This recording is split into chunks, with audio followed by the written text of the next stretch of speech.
The puck and get it to Ryan. Ryan cutting across the blue line, gets it at the top of the circle, and a shot! AJ Ryan starts at top right! The wheels start selling! The goal for the Lakers! In the corner, but it's deflected off of Grimshaw, up to Simons. Simons looking back over Severin. And you can hear this place to the south end of Alabama, Kyle. The Devils Rocket.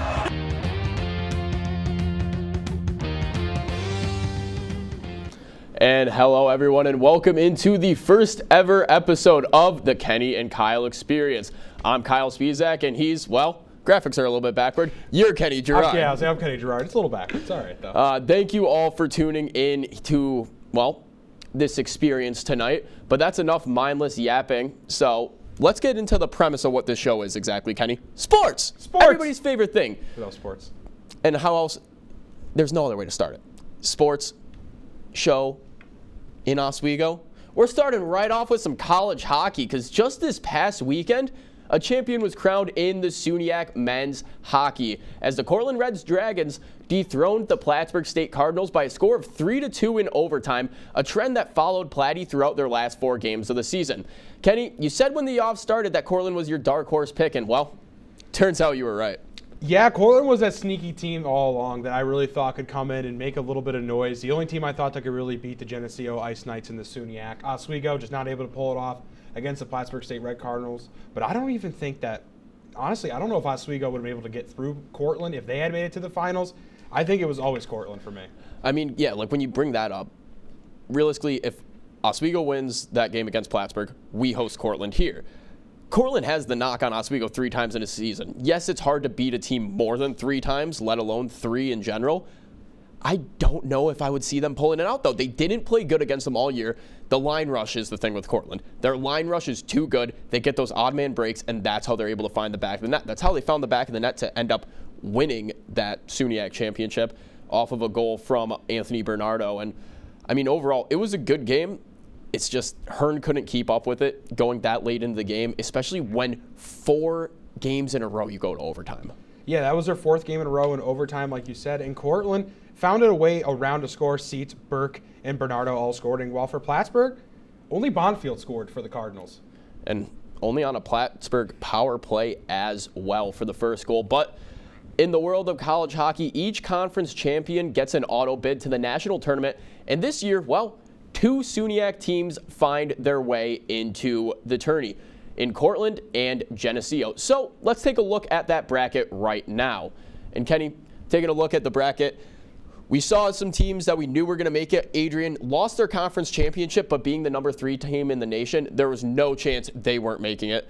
Elmira, kind of a shocker to be up there this year, especially given we really didn't see that one coming last year at all whatsoever. No, but Elmira, a sneaky team all season long that you could have seen making some noise in the tournament. And you see the small team down there, Stevens Point and Adrian, a good matchup as well. And Geneseo and Cortland down there, both looking to take on Hobart and Utica. Plymouth State, another team that was just, a conference winner. You wouldn't expect them to be in the tournament, but they made their way in. And Curry as well, taking on SUNY Geneseo. Geneseo also hosting after not winning the SUNYAC, while Cortland going on the road and winning their conference as well. Trinity College taking on either Elmira or Endicott. Endicott last year, the host of the tournament. Endicott, another team that you could look at a lot, Kyle. And the game I'm really focused on is that Geneseo Curry game, Kenny. When you look at it, the winner goes on to Hobart. I want to see that matchup. Hobart, Geneseo, about an hour and a half away from each other. That's a game I really have my eye on, especially even if we take a look at Plymouth State and SUNY Cortland. I mean, Cortland, they win. They end up playing Utica. Upstate New York has a manhandle on D3 hockey. It's not even a question. I mean, you're so close to Canada, and Canada is supposed to be the capital of hockey. And you're even close to Lake Placid up here, the other capital of hockey where the Miracle on Ice even happened. I mean, this is the place for hockey to work, and you can see it between Cortland and Geneseo up there, and Utica and Hobart. I mean, there are so many. Don't forget Elmira either. And Elmira. I mean, I'm forgetting teams up here, and they're right in front of me, Kyle. I mean, it's seriously, upstate New York is the place to be for D3 hockey. And Stevens Point, Adrian, will be a very big game to keep an eye on as well. 2 teams ranked in the top 5 of the nation. Some really powerhouse programs coming out. Adrian winning it a few years ago, being in the championship last year. Just a team that I expect to make a bit of a deeper run than some may think after losing their conference championship. I think they bounce back after that. But on to the league where the players get paid the big bucks. In the NHL, a slew of great games went down with some scores settled in the East, the Pacific, and out of conference. So we'll start things right off with Kenny G's Rangers and the ever so hot Florida Panthers. And Kenny, taking a look at this game, there was no stopping the Panthers. Barkov, we'll take a look at his pass here in a second after we get through the first goal, but Barkov, one of the most beautiful assists I think I have ever seen in my life. Take a look at it right here. Just breaking it down, diving to keep that play going, able to get it to the backside of the post, and then bang, one time right home. Yeah, I'm a big Rangers guy, but there are certain things in sports you can't even get mad about, and that right there is one of those we can't get mad about. It's just such a beautiful great play. It's the battle at the top of the East, and right now for me, it's either the Rangers, the Panthers, or the Bruins, and you saw right there the Panthers starting to put their name there towards the top of the list, up there with the Bruins. The Rangers starting to fall back a little bit, but they're far from out, Kyle. Don't get it twisted. Yeah, the Panthers kind of cementing themselves right, for the time being at least, as the #1 team in the Atlantic. And how about Sam Reinhart? Two of the 4 goals for the Panthers in that. My thing is, Kenny, if you put Quicken instead of Shesty, do they win that game with Quicken instead? No. I think Florida's just a powerhouse offense. It didn't really matter if you had Quick or Shesty. I think both of them are great goalies, but I think overall Florida had that game no matter who was the netminder. And moving on to another slate of games. 2 games that both went to overtime. First, we're going to take a look at the Canucks versus the Kings last night, Kenny. A West Coast matchup that was really an absolute dogfight. Just a 2-1 game. Quinn Hughes with 2 assists for the Nucks. JT Miller getting one of the goals, and Pettersson, one of the best defensemen in the league, arguably, in my opinion. Game-winning goal, Besser with an assist, and Demko with a .958 save percentage. Vancouver, a team that just 2-3 years ago was one of the bottom teams in the league, now they are the powerhouse team in the West, taking down the Kings, who have bounced back in their own respect as well. Yeah, I mean, those are 2 teams. We would call this the bounce back game, a bouncing back for both of these teams. I mean, Vancouver, beginning of the year, never expected them to be where they are. And now top of the NHL, one of the best hockey teams in the entire country, is extremely impressive. Would have never seen that one coming. And you said LA, always a team to watch. They're always one of those sneaky playoff teams. But this year, really, really putting it out there. They are. They've really bounced back after a few down years. Haven't really seen that glory since the 2014 double overtime winner against the Rangers. Yeah.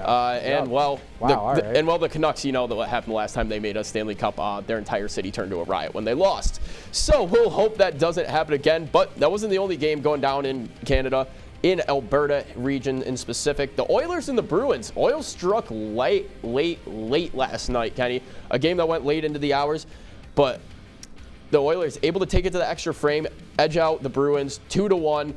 The Oilers had a horrible start to the season. Starting the season, one of the worst teams in the NHL. But McDavid and Draisaitl end up getting it back going again. Draisaitl, 2 goals, has the game winner goal in this. And McDavid, just one of the greatest players ever, let alone our generation. Just a magician with the puck. Yeah, McDavid's one of the guys. If you have McDavid on your team, you can never overlook your team. The Oilers, like you said, awful. And I mean horrendous, one of the worst starts in the NHL.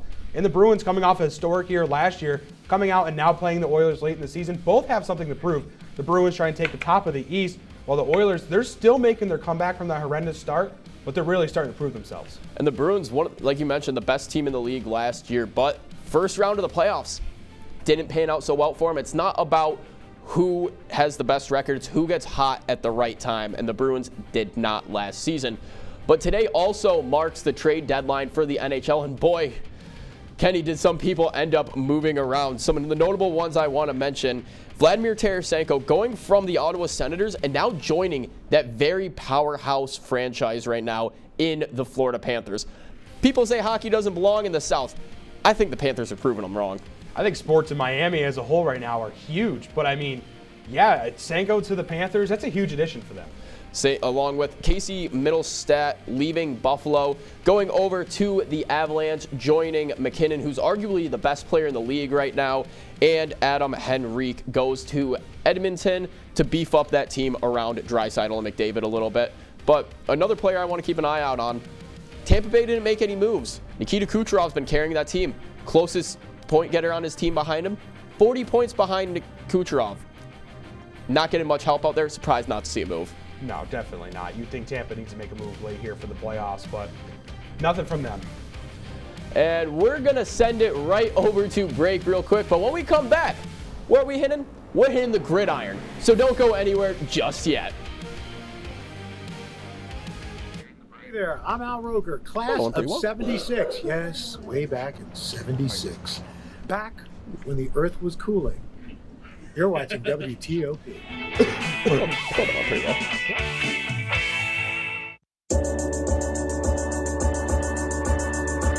The Kinda Late Show with Chloe and Anna.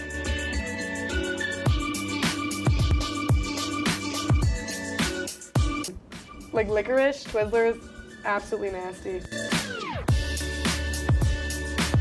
The thought of turkey is just nauseating. I think you're wrong, is what I think. You think I'm wrong a lot of times. I do think you're wrong a lot. When you look at the number of disasters in the U.S., chances are every area will deal with some kind of emergency in the next decade. And between school, sports, and social lives, chances are you won't be with your kids when it happens. Will they know what to do? Ready.gov/kids has the educational tools and information to make the conversation easy. When the time comes, chances are they'll feel prepared, not scared. So talk with your family today.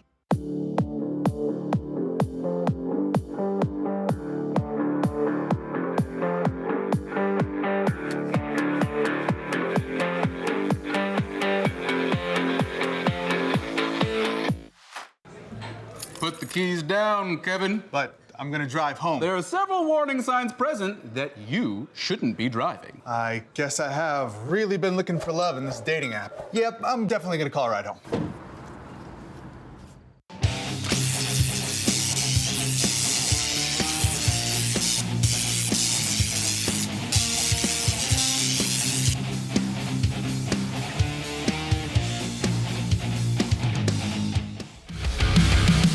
Hello, everyone, and welcome back into the first ever episode of the Kenny and Kyle Experience. I'm Kenny Gerard, and he is Kyle Jason Spizak. And Kyle, it is time for some football. And believe it or not, the Super Bowl was almost a month ago, and the NFL offseason action is in full swing. With the beginning of the offseason comes a plethora of cuts and free agents, and this offseason remains no different. Today, the Buffalo Bills went on a cutting spree, releasing Jordan Poyer, Spirion Neal, Mitch Morse, Naheem Hines, and Deontay Hardy. They are one of many teams releasing their star power and hanging on to that franchise tag. Kyle, what are some other notable free agency names? I mean, I think the one that we're all really keeping our eyes on, Kenny, Saquon Barkley. Yeah, absolutely. Saquon Barkley is by far, in a way, the guy that we're really keeping our eye on. Where is he going to end up? Obviously, if we take a look at the full screen of where the possible breakdown spots of him are, I like the Texans. I like the Texans solely for the reason of the Bengals, we know they have issues with their line. Burrow's had knee issues. Saquon's had knee issues. Are you going to go to a place that you really don't trust the line that much? On the other hand, Texans, I mean, Devin Singletary was having a great season last year, and he's not a power back by any means. You get a man who has the quads the size of my head, he's going to tear through every single defense. I like him with Stroud, too. Great route runner. Yeah, I agree. And Russell Wilson, I mean, he's got a lot of places he can go. Pittsburgh seems to be my favorite personally. And Kirk Cousins, he could be going back to Minneapolis, but I don't see it happening. I think he's going to either join the Patriots or the Falcons. And Jordan Poyer just released today. Maybe it's a little bit of upstate New York bias to talk about him, but I think he's going to be in the NFC, either going to be an Eagle, a Cowboy, or a Niner. I don't know. I see a Kirk Cousins Patriots debut coming up. It could happen. But on top of the world, the free agency comes the new kids on the block, the NFL draft. The first round of the NFL draft is around the corner on April 25th. And Kyle, as we do every single year, let's discuss who is going where this April. And obviously, first pick goes to the Chicago Bears. It's all eyes on what are they going to do. They have Justin Fields. What do you do with Justin Fields? Do you trade Justin Fields away, get that draft capital, get maybe not capital in the draft, but you can get linemen. You can get those draft capital and later round picks, stuff like that. Build up that line. Caleb Williams, question mark? Jaden Daniels, Drake May. There's so many elite quarterbacks in there. It's really hard to guess, Kyle. I'm saying Caleb Williams goes first overall to the Chicago Bears, but we'll do some more speculation in our next episode when we do an entire episode about the NFL draft. But switching gears to the pound for the new dogs in the park, it's college football. The college football world is also in full offseason mode, and some teams were winners. And some, well, they lost pretty bad. They definitely did, Kyle. But let's talk about the winners to start. Actually, no. We're going to do first is worst. Let's do the worst. Let's do the worst offseason overall. And I think in the full screen, you're about to see it here, Alabama, the worst offseason overall out of all of college football. Nick Saban packs his bags and heads to Cancun. And look at that, Julian Sayin to Ohio State, Caleb Downs to Ohio State, Isaiah Bond to Texas, and Kool-Aid McKinstry. I put him up there because I love his name. Kool-Aid's a great name, by the way. Such a good Heading into the NFL draft, plenty of guys lost. Kyle, what do you see up here that's notable for you? Hook 'em, baby. Hook 'em. Isaiah Bond going to Texas. He's going to replace Adonai Mitchell and Xavier Worthy. That's much needed. But, Kenny, you also have a best, don't you? I do have a best, and that's going to go over to Ole Miss. The Rebels having a great offseason. We see Daquan Wright going from Vermont over to Ole Miss. Walter Nolan from Texas A&M, Trey Omos from Bama, and Antwain Wells from South Carolina, the wide receiver, adding all around on the offensive and defensive end. And Kyle, you saw it when we pulled up, 24/7 Sports. You look at the list. Wow, they got a lot of new players coming into the Rebels. They did get a lot of new transfers. But honestly, hot take here, I think the Ohio State Buckeyes had the best offseason of all of them. They bring in Julian Sayin. They bring in Caleb Downs. They bring in Quinshaw Judkins from Ole Miss, arguably the best running back in the SEC. Egbuka's staying for another season, ranked 8th in the transfer portal ranking so far. Can't get better than that. No, I don't think it get much better than that. And who do you have for worst really quick? The worst?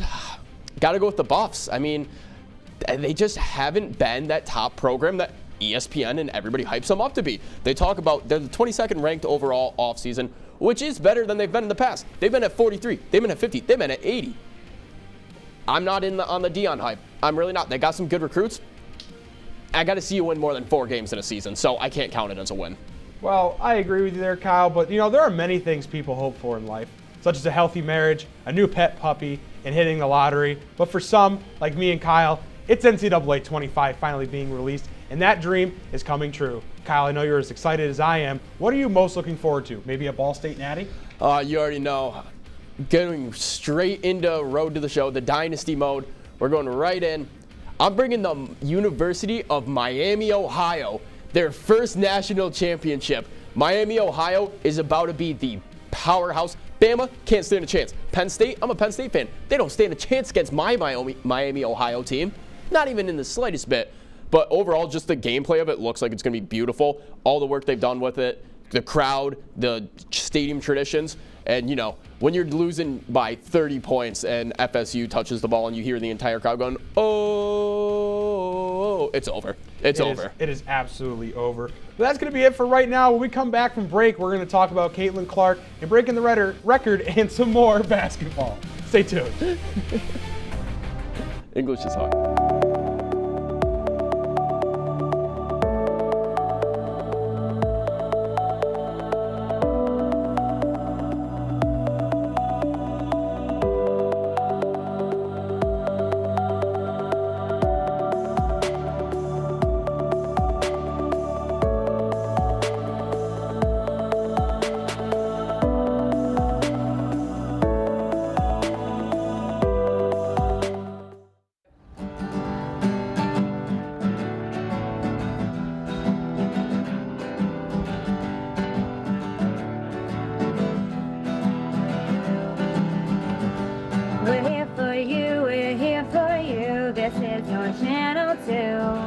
With sports and news and what to do, we're here for you.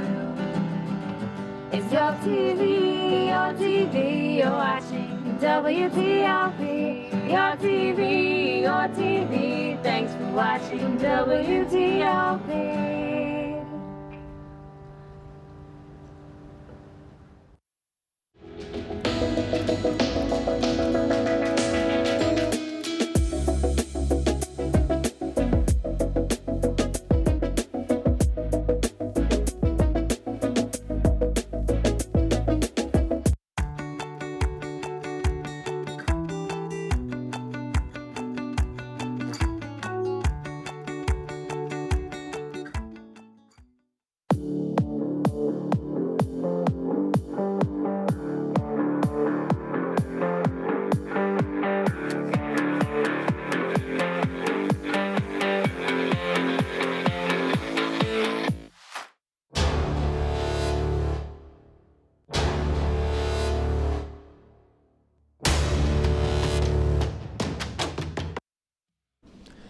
And welcome back into the Kenny and Kyle experience. Oh, our I'm names Kyle are right. Spisak. Look at that. Isn't that crazy? Look at that. That's great. I'm Kyle Spisak. He's Kenny Gerard. But Kenny, last night, the other night, history was made as Caitlin Clark stepped up and became the leading point scorer of all time, men's and women's, in college basketball.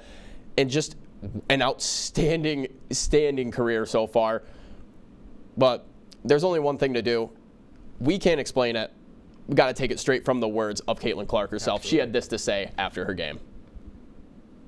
I think just going into senior night, having that decision clear, not only for myself, but our fans, my teammates, I think that was super important. And honestly, just, I don't know, getting the weight of the world off my shoulders and being able to enjoy this last month with my teammates, I think is the biggest thing. And Kenny, Caitlin Clark, what a season and career she's had this season so far, averaging 32.3 points per game, first in the nation, 8.7 assists per game, first in the nation as well. Leading scoring on both dishing and shooting. She's her. She is her. She is absolutely her. I mean, there's not even a question about it. She could get drafted into the NBA and absolutely compete against some of the NBA superstars. WNBA, renowned first overall pick. She will be going wherever she gets drafted and getting paid a lot of money. I mean, and you take a look at her whole career, she has never dropped under an average of 25 points per game in her entire career. Nope. Her freshman year, 26.6. Sophomore, 27. Junior, 27. 32 this year, though, jumping up even more. 5 points higher per game than last. I mean, it just gets better and better every year, Kyle. Every year. It does. But that's all we got for right now. We're going to send it over to break. And when we come back, we got a new segment coming. Is it crazy or are they cooking? So don't go anywhere just yet.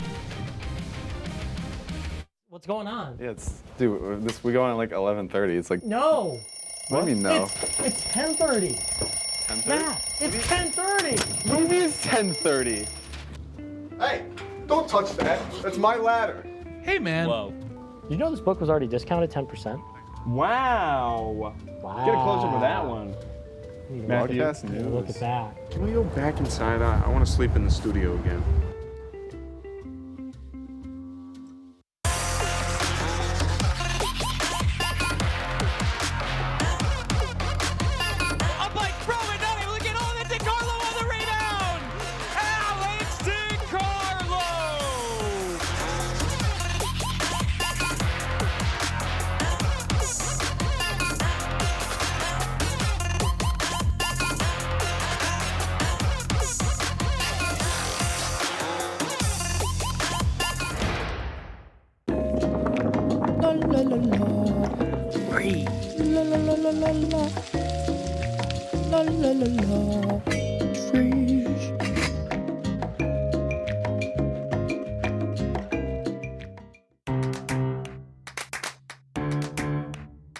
We'll deep dive into our feelings in our Real Talk segment. Stay tuned because it's about to get real.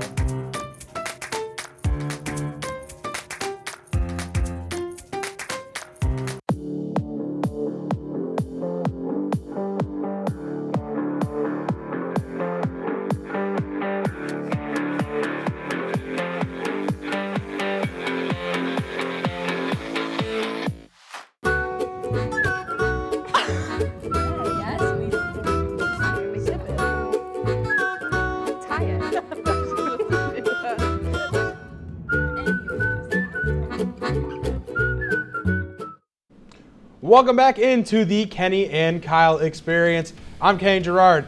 That's Kyle Spisak. And well, Kyle, let's get right into the first ever Kenny and Kyle segment, Cooking or Crazy. Our graphics operator, Andrew Clark, in the control room will listen to us and debate. And when we are done, he will put up a graphic that says who is cooking. Kyle, I know you're excited to start, but I think I'm going to go first. Oh, of course you would. You got to have the spotlight, don't you? I always have to have the spotlight, Kyle. Bozo. Bozo. Well, you'll be calling me a bozo after this one. I think my hot take for the year, we're going to go MLB today. The Houston Astros will be third place in the AL West. I think they fall behind the Rangers, who will win it. And the Mariners, the only teams that are not going to beat out the Angels and the Athletics. I think the Astros, maybe they sneak in a wild card, Kyle, but I think they're going to be sitting pretty in third place. Will they still come in and maybe beat the Yankees? possibly. You're ridiculous. Maybe I'm ridiculous, but when we roll this tape back, let me tell you, I'm going to be right. Third place. Third place. Yeah, he's talking about third place as if, Diaz isn't going to, take any of that. Jose Altuve. You think Jose Altuve is going to lead that team to third place? Yeah, he's short, and guess what? He can crank a baseball nearly 450 feet.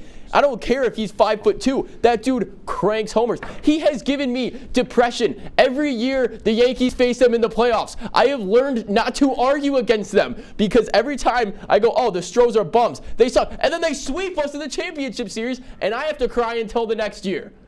Third place. I watched him play for the Tri-City Valley Cats. Third place team. All right, Kenny. Well, my take is better and more realistic than yours. So, obviously, we all know the Dodgers went out spending spree, dropped like $1.2 billion on two players in Yamamoto and Ohtani. But here's the crazy thing. Their regular season, going to be unreal. They're going to go like 122-40. They're going to have a fantastic regular season. But then they're going to get to the playoffs. And they're going to win the World Series. And their first round that they play in the playoffs, you know what's going to happen? They're going to win. The 87-75 Colorado Rockies are going to come in with the power of friendship and not buying out teams, and they are going to knock them out. How is mine worse than what? What do you mean? The 87, they are the greatest team ever now. The 87-75 Colorado Rockies are upsetting the 122-40 Dodgers. Colorado's You not even can't making the buy playoffs. a winning team. You can't buy a winning Yes, team. you can. Yeah, what? So what? Yeah, they're going to bring in Ohtani. He doesn't know any of the team. At least you take a team. He knows how to hit a baseball and throw one. Yeah, but you take a team at least like the Rockies. A lot of their players have grown up in that system together. They've been playing with each other for a few years. They actually like each other. The Dodgers, half of them don't know each other. They're all bought out. Every single one of that team is bought out. You want to talk about Freeman? Freeman literally went to the Dodgers and was there for a month last season, and he said how much he wanted to go back to Atlanta. Dude, no.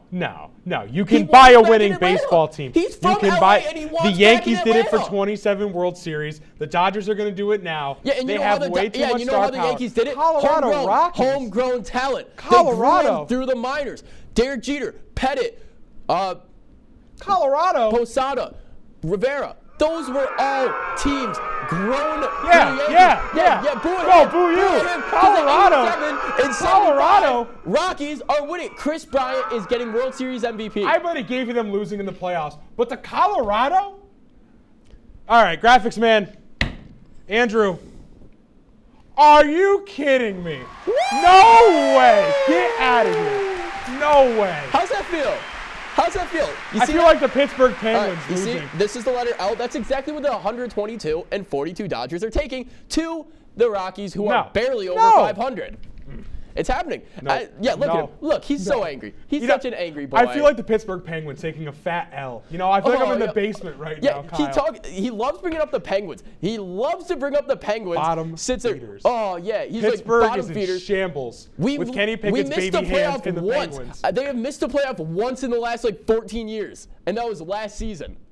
Enjoy Russell Wilson in Pittsburgh with those Penguins. Are you kidding me? I'm not even a Steelers fan. But you're a big Pittsburgh guy, apparently. Yeah, for the Penguins, because Sidney Crosby was my childhood. Suck. Yeah, okay. 09. Remember when they went to the Cup in 08 against the Red Wings? Suck. Lost that year. Beat them the next year in 09. 1-16 against the Sharks, and then 1-17 against Nashville. Because if I'm not mistaken, the last time that the Rangers were in a Cup, 2014, double overtime. And that's where we end the show because I have no argument for that except for get a reality check, live in the moment. Those Penguins are in the basement. The Rangers are taking it all the way this year. Thank you, everybody, very much for joining us on our fair. Toronto Maple Leafs are taking out the Rangers first round. I guarantee you that. Austin Matthews is shooting it all over Chesty's No way. You can't stop Matthews. You can't stop Matthews. You can buy No way. Yeah. Thank you for joining us, everybody. We'll see you in 2 weeks for episode number 2. Have a good night.